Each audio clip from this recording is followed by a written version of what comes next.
বৃহস্পতিবারের দৃশ্য, ইনডোর গ্রাউন্ডের নেটে ব্যাটিং অনুশীলন সেরেছেন মেহেদী হাসান মিরাজ। তীব্র গরমে ঘর্মাক্ত মিরাজও যথেষ্ট ক্লান্ত, নেট থেকে বের হয়েই ছাতার নিচে বসে পানি খেয়ে নিয়েছেন। খুব স্বাভাবিকভাবেই মিরাজের অনুশীলন চলেছে লাল বল দিয়ে। এই মুহূর্তে জাতীয় দলের ব্যস্ততা টি-20 বিশ্বকাপকে ঘিরে। শান্ত সাকিবরা অবস্থান করছেন যুক্তরাষ্ট্রে, অপরদিকে মিরাজ অবস্থান করছেন বাংলাদেশে। অনুশীলনে ঘাম ঝরাচ্ছেন একা একা। সেপ্টেম্বরের প্রথম দিকে 2 টেস্ট খেলার জন্য পাকিস্তান সফরে যাবে বাংলাদেশ দল। সেই লক্ষ্যেই প্রস্তুতি চলছে মিরাজের। অথচ ভাগ্য সহায় হলে মিরাজ এখনও থাকতে পারতেন সাদা বলের সেটআপে।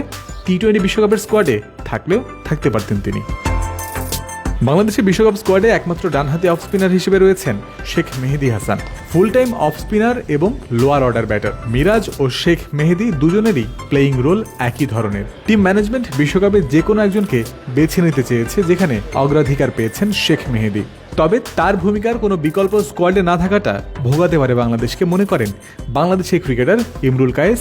বিশ্বকাপে সুযোগ না পাওয়ায় মিরাজকে দুর্ভাগ্যবান মনে করেন বাঁহাতি এই ব্যাটার। শেখ মাহাদি যদি আল্লাহ না করুক, যদি সামহাও পারফরমেন্স বা কোনো কারণে যদি ইনজুরি হয়, তাহলে ওই জায়গায় কিন্তু আমার কোনো রিপ্লেসমেন্ট নাই, রিপ্লেসমেন্ট ওপেনার মানে অফ স্পিনার নাই। তা আমার মনে হয় যে মিরাজ ভালো অপশন হতে পারতো।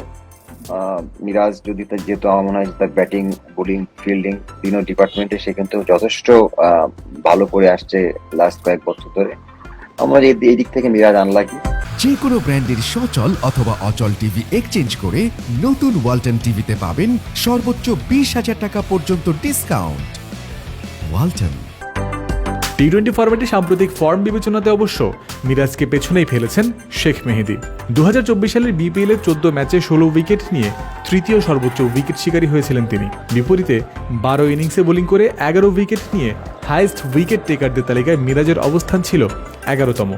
বিপিএল শেষে এবছর বাংলাদেশের হয়ে 7 ম্যাচে খেলেছেন শেখ মেহেদী, যেখানে 7.64 ইকোনমিতে উইকেট নিয়েছেন 4টি। অন্যদিকে মিরাজ জাতীয় দলের হয়ে সবশেষ টি-20 খেলেছেন প্রায় 1 বছর আগে, 2023 সালের জুলাই মাসে আফগানিস্তান সিরিজে। তাই বলাই যায় টি-20 বিশ্বকাপের বিবেচনায় বহু আগে থেকেই মিরাজের থেকে শেখ মেহেদীকে প্রাধান্য দিয়েছে টিম ম্যানেজমেন্ট। হাতে সময় নিয়েই বিশ্বকাপের পথে এগিয়েছিল নির্দিষ্ট সেটআপ এবং প্লেয়ার পরিকল্পনায় বহাল থেকে।